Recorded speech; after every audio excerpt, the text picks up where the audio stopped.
This video is brought to you by patreon.com/worsttake. Get access to exclusive live streams and Discord servers, on-screen shoutouts, and early access to some videos when you join now. Help make sure that we can continue to make content like this by supporting the Patreon. Links are in the description down below.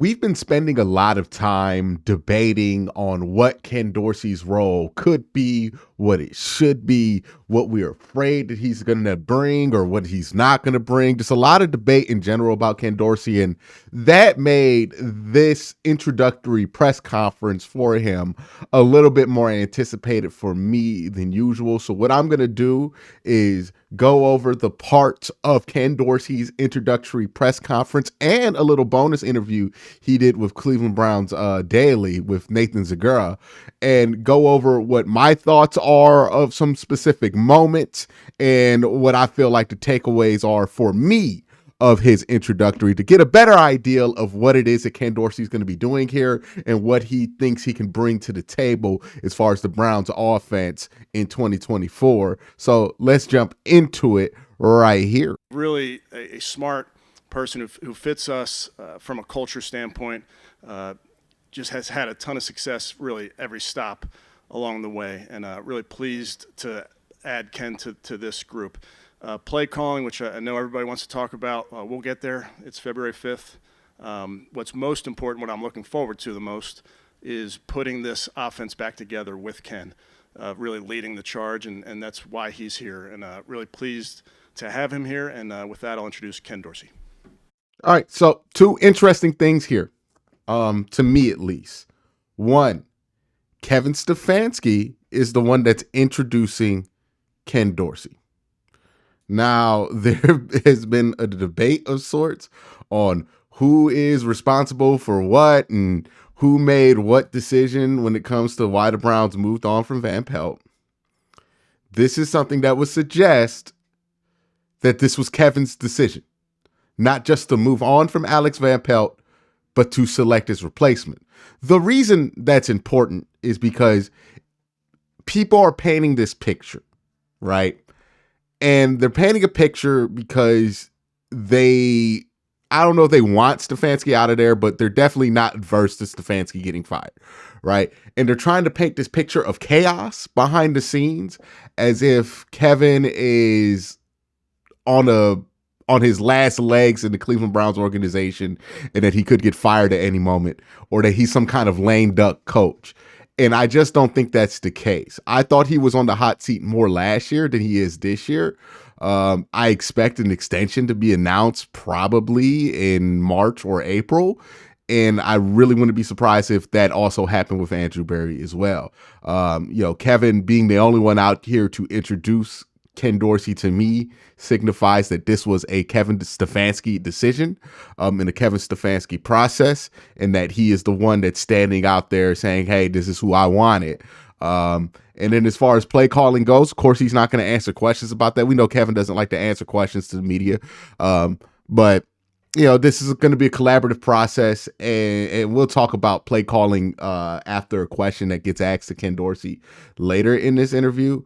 But yeah, I think that it is an important sign there that it was Kevin Stefanski that was introducing Ken Dorsey, not like Jimmy Haslam or Andrew Berry, Paul DePodesta, and Kevin Stefanski. This seems like this was a Kevin hire, and that's good because it goes back to what I talked about in the earlier video. You don't want there to be consistent tension on the offensive side of the ball regarding who's in charge. You want somebody to be in charge, and if your head coach is an offensive guy, you want that guy to be in charge. So you want there to be a clear chain of command there on the offensive side, and it looks like that's going to be maintained because it's Kevin introducing Ken Dorsey, not somebody else. How have you been able to take advantage of those two quarterbacks' skills? Yeah, I think the understanding of those guys can do things that a lot of people can't, and look, at the same time, there's going to be some times, and I've been through it with Cam and with Josh, where, they're gonna make unbelievable plays that everybody's gonna be like, that's amazing. But then there's gonna be times that, hey, we scramble around and we might take a sack or something like that, and it's like, well, just throw the ball. Well, sometimes there's a give and take there, but it's the understanding of, okay, we've got to make sure we're playing smart, not conservative in terms of what we're doing, and we're doing the things that we're taking chances, and we're extending plays, and we're doing things in a way that isn't going to be detrimental for us as a team, and us as an offense. And so it's a balancing act there with those guys, but the understanding of knowing that, like, these guys can do a lot of things that other people can't, and there's some give and take there when those things happen. And you know what? Hey, if there's a bad play, hey, okay, wash that one. Let's move on to the next one. Not only him, but the whole offense.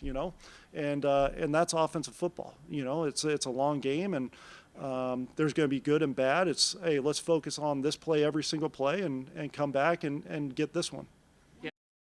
I think basically what I got from that answer was that he's saying, hey, look, we're going to play smart, but we're not going to play scared.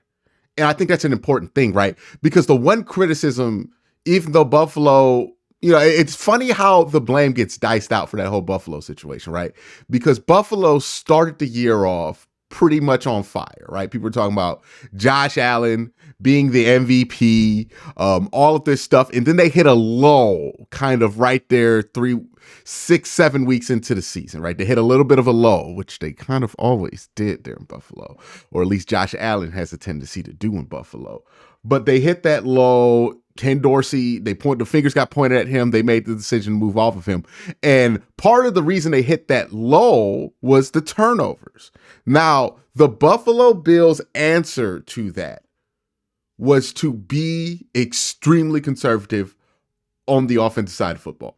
Like, they were so scared of Josh Allen throwing the game away that they basically played as if they were terrified of their franchise quarterback. They obviously let Josh Allen make plays every once in a while, but they were afraid of those turnovers. And the criticism that the Bills got when they got eliminated by the Kansas City Chiefs this year was that they were way too conservative, which indicates a bit of an overcorrection of firing Ken Dorsey. Now, Ken's going to let Deshaun be Deshaun. He's going to ask Deshaun to be smart, but he's not going to ask Deshaun to be scared. I think that's a good thing, right? You don't pay $230 million for a quarterback just to see him throw checkdowns.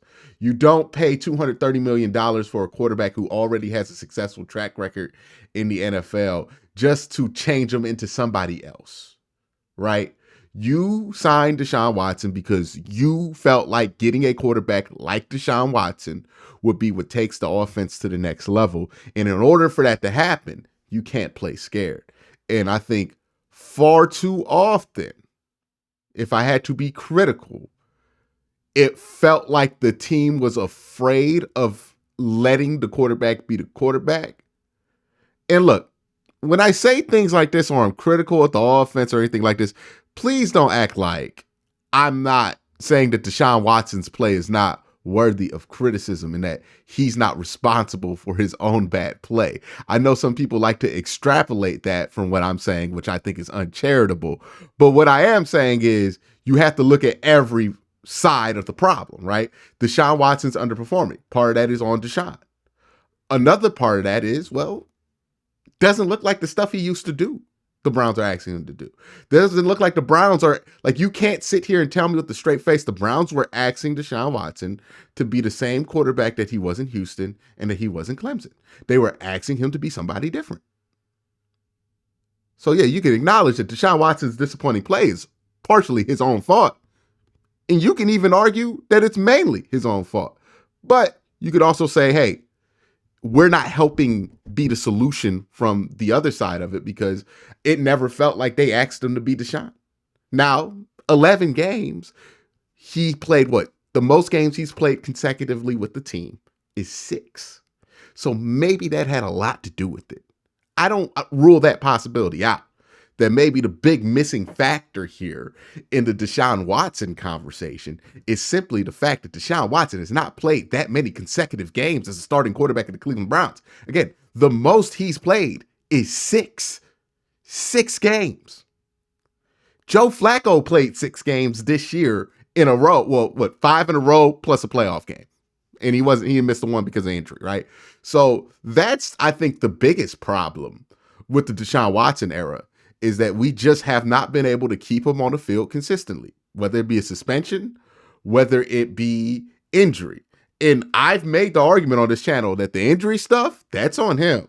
The suspension stuff, 1000% on him, right? So he's not free of fault here. And I think that's the biggest problem, is that he can't stay on the field consistently. But I do think also, if we want to improve on top of that, you can also ask yourself, hey, did it ever felt like we were running an offense that was for Deshaun Watson? And the answer is no.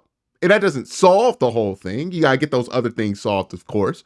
But that's part of the problem, right? And I think that's why Ken Dorsey was brought in. So I like that answer from him, quite frankly. The next question here was about play calling.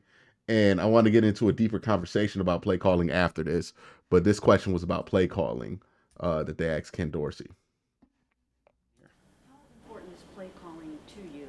And if Kevin retains that chore, how can you impact the game in the regular season? Play calling to me is, not as important as winning football games. To me, it's more about, all right, what's the decision that we feel most comfortable about moving forward to help our team win. And I've been, in my career, more interested about, okay, what can I do to help this team win, more so than anything else. And that's the only thing that matters to me. So whether Kevin's calling it, I'm calling it, that's, to me, the most important thing is us as a team. So now if Kevin's calling, what can I do?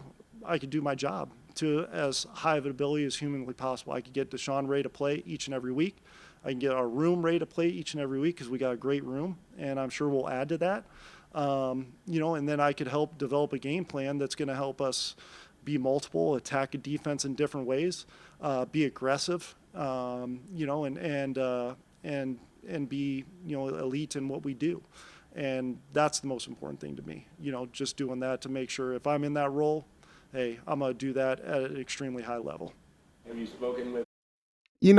Play calling has become one of those buzzwords over the last few years, to the point to where I feel like it's overrepresented. And here's what I mean by this.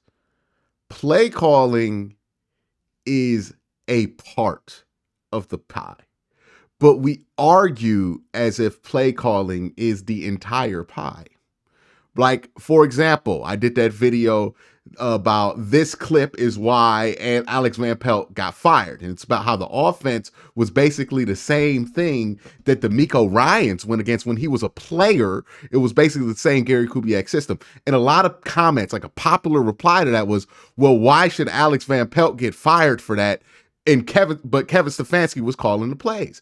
And I think that when people say stuff like that, it kind of misses the plot, because it assumes that the play calling is the only thing on the offensive preparation that matters, or at least it comes off as that's the assumption. And the play call, like whoever calls the plays, it's one small part in a very large puzzle.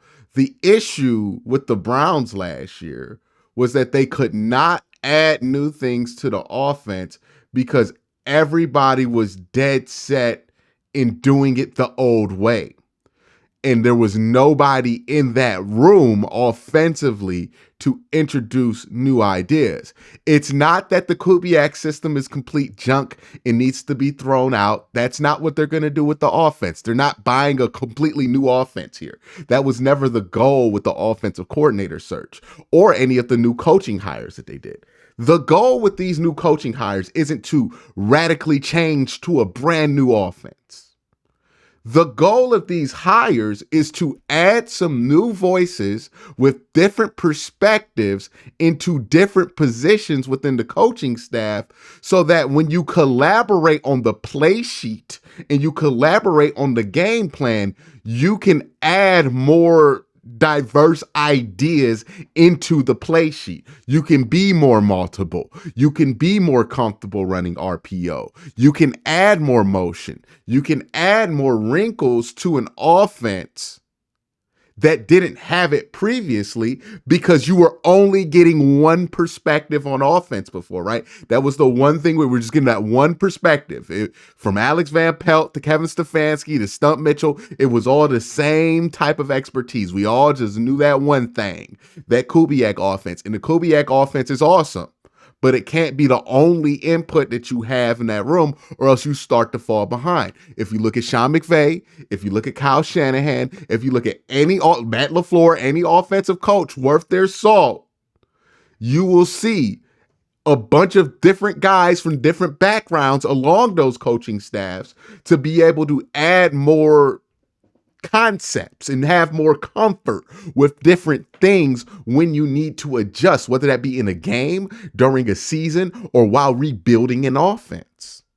That is what these moves were for. And when we focus on play calling, we miss the plot, because that whole thing that I just brought up, the last 3 minutes of this video, that doesn't get covered under play calling. Like, if you think, oh, Kevin's going to call the plays, it's going to be the same thing. That ignores the fact that they're trying to change the entire collaboration process on the offensive side of the ball. These are big changes. You're not completely going to you're not going to roll out there with a brand new car next year. It's going to be the same car, but it's going to have different tweaks to it, different adjustments made to it. It's going to be fine-tuned differently than it has before, because there's different mechanics working on this car with different expertise in different areas that are able to do things maybe and hopefully better than before. Think about it like that.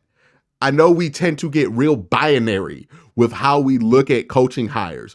Oh yeah, you're going to hire this. We're going to run this guy's system. It's not that simple, right? This isn't about the Kevin Stefanski system or the Ken Dorsey system. This is about adjusting what the Browns do and adjusting the process that creates the offense that the Browns will run this year. They realized that they needed to have people in there with different experiences.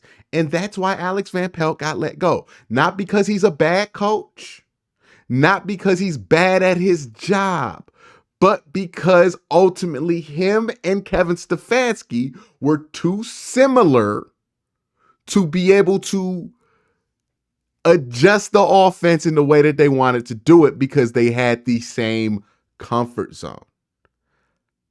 That's at the heart of all of this. And when you see that, I think everything else that the Browns are doing right now starts to make a ton more sense.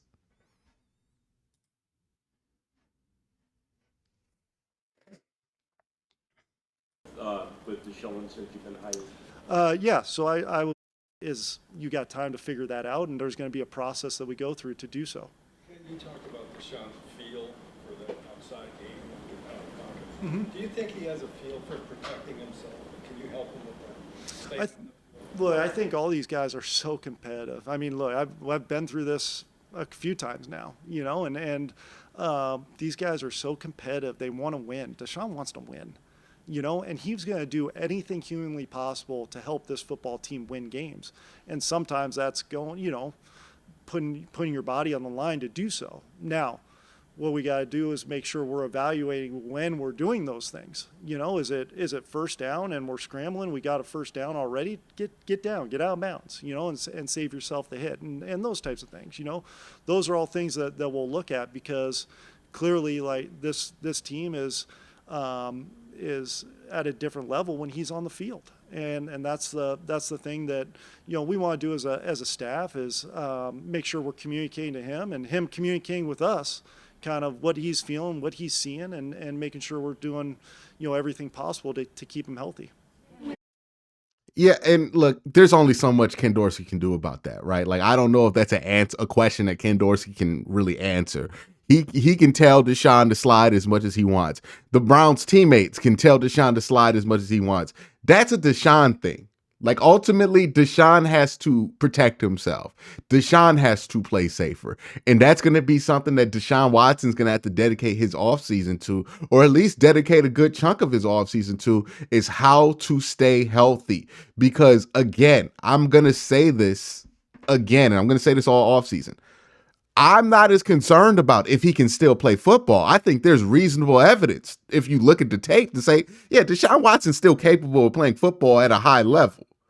I don't know how high that level is anymore. I don't know if that's top 5. I'm not going to make any grand proclamations about him being like a top 5, top whatever quarterback, but I saw him play football at a high enough level for the Browns to be a Super Bowl contender last year. I saw it in 3 different games, right? The one game he had where he looked terrible was the Pittsburgh game, and weird things happen when you wear a Browns uniform and you're in that stadium. Like, it's one of those things. But he played really good football in 3 of those games. I thought good enough football in that Cincinnati game, right? His body of work in 2023 is brief, but it's not bad. So I do think he can still play football, whether it be an offense that fits him or not, or whatever it is. Like, that's all good. And I think if they get an offense and they do some of the stuff that he's comfortable with, he's going to look good when he's out there. The question that Deshaun really needs to nail down, and that's going to define this trade and everything else surrounding the $230 million guaranteed with Deshaun Watson, is his health. Because if he doesn't stay healthy, none of this matters. It doesn't matter. Like, for another example, one of the things I point out, right? I will say his sample this year wasn't that bad, but it was brief. And people say it doesn't matter. He only played 6 games. And they have a point, right? Because how useful is it if you're playing really good quarterback play, if you have really good quarterback play, if that quarterback only plays 6 games? That's going to be the thing that defines this whole thing with Deshaun, right? Can he stay healthy? Can he adjust his game to adjust to his body not being able to just bull through these things like it used to be, right? Is he going to change his mentality and be able to adjust his game in a way to where he can still play at a high level, but stay healthy, make healthier decisions? Because what I saw last year is not super encouraging on that front. From a level of play, his ability to still play, I would say I'm encouraged, mildly encouraged. Like, I'm encouraged. I think he'll be fine. But when it comes to him staying healthy, that's where I am 1000% concerned about it, because I don't have that much faith that he's going to be able to make those adjustments to stay healthy. And until I see it on the field that he is willing to make those adjustments, until I see him consistently slide and consistently run out of bounds and not take these crazy hits, then I will feel more comfortable. But that's the one thing I think Deshaun needs to prove over everything is, can you stay healthy? Because the team was much better when he was out there. They had a plus 70 point differential, highest of any quarterback on the team. The defense was always playing well because he did not turn the ball over a ton when he was out there. The team was so much better with Deshaun out there at quarterback this year in 2023. The problem is he was only out there for 5 games, really. Like, I know he played 6 technically, but he was out there for 5 games. He was healthy for 5 games. That's a better way to put it. He was healthy for 5 games. We got 2 games where he was actually fully healthy, where he like started and 4 games where he actually started and finished the game healthy. We didn't even get that. We didn't even get that. My bad. We got 3 games where he started and finished the game healthy without any injury the next week. So we just didn't get that much of it. But that's the big question. Because I think he'll be fine. I think he's still talented. He can still run. He can still throw. He still processes the game well. It looks like he was able to shake off the rust to the point where he could play against some of the best teams in the NFL and play at the high level. That's not my concern about him. I know everybody else is acting like he forgot how to play football. I think he can play football. I think he's fine at that. But can he stay healthy? Because none of that shit matter if he can't stay healthy. That's just the truth of it. And that's the big question about Deshaun. And Ken Dorsey ain't going to solve that problem for him. Kevin Stefanski can't solve that problem. Deshaun's got to solve that problem for Deshaun. And that's going to take Deshaun being dedicated to changing his style up a little bit so he takes less hits. Because that's the problem. Or at least takes less hits from defensive tackles, defensive ends, and linebackers. Right? If you just get hit by DBs, I don't really care. But look at the numbers that hit him consistently. 90, 98, 52. Like, he needs to find a way to reduce those hits. And that's one of the things he did not do a good job of at any point last year. Watch your film. If you did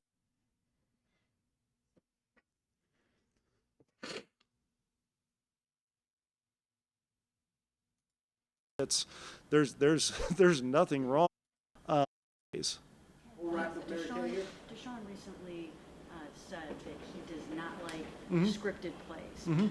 So my question is then, do you have a conversation with him about that? How do you address the fact that he doesn't like that, and what can you do about a quarterback that doesn't like scripted plays? No, it's a great question. I think one, as a coach and player relationship, there's some things that are non-negotiables. Where it's like, look, this is the way we're doing it. And I understand, like, if there might be some pushback, but this will help us at the end of the day. This will help us win football games. And then This is going to be one of them things during this season, ain't it? We're going to be talking about scripted plays all freaking year, right? And I think this is all off of a misconception. Like, I watched the podcast and I'm working on a video reviewing some of the clips that have come out that podcast recently. So keep your eyes and make sure you subscribe and notified for that. But I saw that clip and I thought people made a huge deal out of it for no reason, because scripted plays are going to be in every offense, no matter who your quarterback is. You're going to script out a bunch. Like, some teams script out more plays than others. Some teams just script out the first drive. Some teams script out 30 plays, right? Like, some teams go overboard with it, right? But I think a lot of people just kind of generally misunderstood what I felt like Watson was trying to say there from a football perspective. And he's saying, like, yeah, I'm not a huge fan of scripted plays. I think I play better football later in the game where I have to make those adjustments. And I just think that he's saying, like, that's where he feels like he separates himself as a quarterback. But man, that thing got turned into all, like, I got to make a whole nother video to really talk about what happened with the whole scripted plays nonsense. And kind of review that later this week. Hopefully that video will be out. But yeah, that's something for later that we'll touch on. Let's hear some of the stuff that Ken Dorsey said in his Cleveland Browns daily interview. I thought this is a nice little companion piece for that introductory press conference, because I thought Nathan asked him some really good football questions in this one. Spread, RPO, dual threat quarterback game. Well, guess what? We've got that guy. So that's good. And that's very different than what has been kind of what you'd call the core bread and butter of Ken. We'll talk about how those match. But what does that mean? Spread, RPO, dual threat quarterback. I mean, I think there's obviously things that that we can bring over from, whether it's 11 personnel, 12 personnel, spreading guys out, getting guys in space and doing that type of stuff. And I think that's the exciting part to me, is that mesh of some of those ideas with what we've done here in the past, and being able to evolve this offense, because it's hard to be just one style all the time. You want to be able to keep a defense off balance by, spreading them out, then getting condensed and running a play action, blah, blah, so at the end of the day, for me personally, like, yes, there's those drop back and spread concepts, but I do also love, getting and run the ball and pounding defenses and doing that, and then play actioning off it. I think there can be a great blend of those things and some of those spread, RPO, those types of concepts, and really form an identity that. So speaks to kind of what I said earlier. They're not trying to change the whole offense. That was never the goal of getting rid of Alex Van Pelt or getting rid of some of the coaches on the offensive side of the ball. They're just trying to add new perspectives to that process, right? And Ken Dorsey is a new perspective because he has experience doing things a different way. But he also, has some familiarity with running it out under the center and keeping the things that have been the working staples of this offense to continue to have them work, right? Like, I don't think the Browns are going to fix anything that ain't broken. Like, they're going to fix some of the passing stuff because it needs to be adjusted. We've all seen it. We all commented on it. I had Jake Burns on during the season. It needs to be adjusted. We all said this during the season. I don't know why this is a controversial idea now. But going back to what Ken's saying, like, everything that Ken said in that press conference was about being multiple and being flexible. And I think that that's something that we should all kind of take in when it comes to evaluating this offense going forward, and the changes that are there. Is being multiple and being flexible is at the heart of it. They want to do different things. They want to be more adaptable. They want to be more malleable. One of the big criticisms of Kevin Stefanski's offense that I felt like was valid was that, hey, if a team takes away you doing it with the play action through the air or doing it with Nick Chubb, then all of a sudden we run out of answers. Well, that's what Ken Dorsey's here for. Okay, we know we could do this Nick Chubb thing, right? We still got Kevin. We still got some of these guys. Like, we're going to be able to do the Nick Chubb thing. We're going to be able to do the play action thing. We still got, some important pieces there. But also, we want to add more to that bag. Okay, they're taking that away. Let's see what we can do out of 11. Let's see what we can do out of a condensed set. Let's see what we can do out of 3x1, 2x2s. Let's see what we can do out of this personnel set, that personnel set, right? We did not have enough counters on offense. We did not have enough of a wide selection of offensive concepts to go to, because ultimately the people in that room making those decisions were comfortable with one thing or one way of doing it, right? You bring in Ken Dorsey. He's there to be a more flexible, malleable piece of this offense and bring different perspectives here. Similar to what they did with the overall coaching staff and Jim Schwartz and what they've been doing with adding like former players in there, everything else. So yeah, I think that's an important piece of what Ken Dorsey is doing for the Cleveland Browns. The last question here, Nathan Zagura asked him about Nick Chubb. I was surprised nobody asked him about Nick Chubb during this entire press conference, but Nathan got to it. So shout out to Nathan asking about Nick Chubb here and what Ken Dorsey feels like he's going to do for Nick Chubb and everything else. So let's get into it. That's the exciting part about it, is not only just one, developing the scheme, but developing the scheme with the weapons that we have and trying to maximize those guys. When you think of being able to coordinate an offense that involves Nick Chubb, Mm-hmm.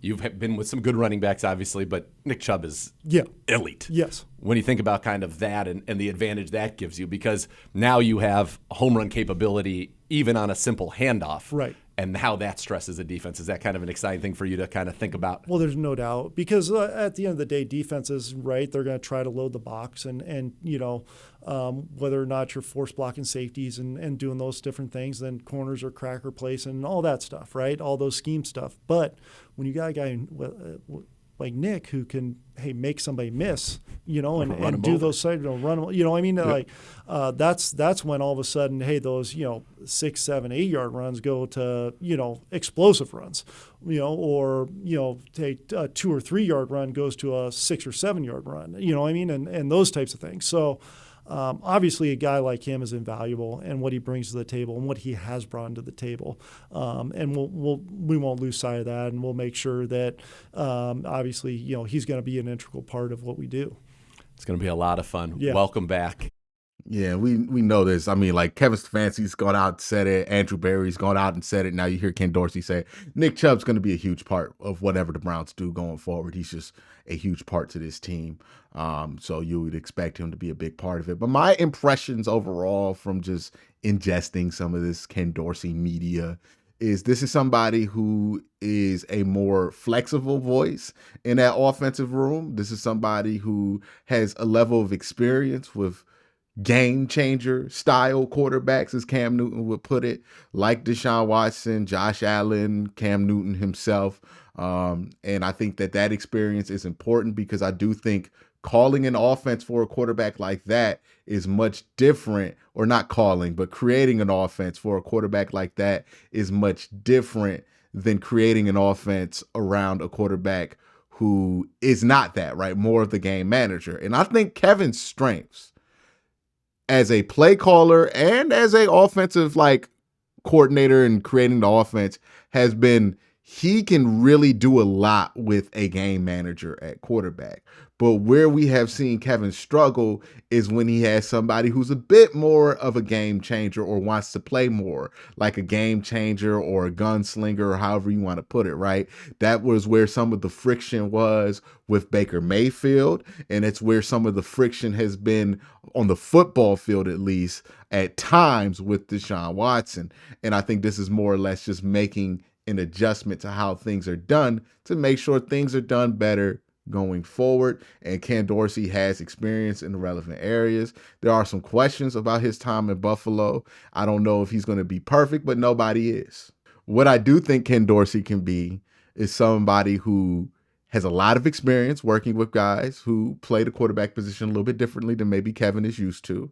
I think he's somebody who is going to be a powerful voice in that room. And he's going to be somebody who is going to be able to bring some changes, bring some different perspective to an offense that needed it. I think highly of Kevin Stefanski as a play caller and as an offensive mind. But a lot of what I think highly of Kevin Stefanski for is his work with guys who are more of game managing quarterbacks. He does need to adjust to quarterbacks who are a little bit more game changers. And I'm not using that as a tier system, right?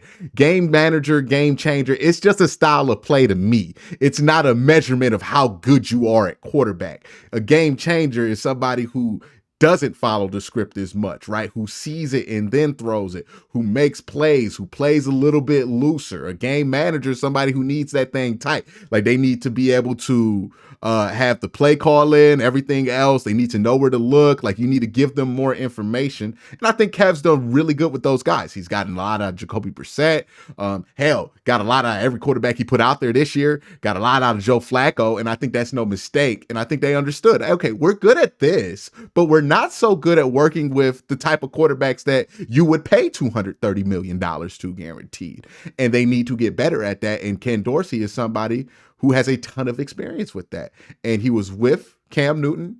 He was working with Cam Newton. Cam Newton credits him with a lot of influence on how he got to the peak of his career. You could say that Josh Allen got to the peak of his career working with Ken Dorsey as the quarterback's coach and then the offensive coordinator. So he's gotten a lot out of those kind of guys, which is something that I think that they needed on this staff because AVP, Kevin Stefanski included, they've gotten a lot out of different styles of quarterbacks than what they have right now. And I think it's important to acknowledge it, adjust it, and make the changes so you can get better at that going forward. This is how coaches get better, right? And I think this is a step in the right direction for the Cleveland Browns to get better. Again, I don't want to get so focused on the name. I know people wanted different names at offensive coordinator, but focus on the traits, focus on the experience, focus on the things that Ken Dorsey brings to the table and ask yourself, do you think these things can be helpful? I am leaning in the direction of yes. Let me know what you're leaning at in the comment section down below. Y'all have a great day. Have an even better night. Peace.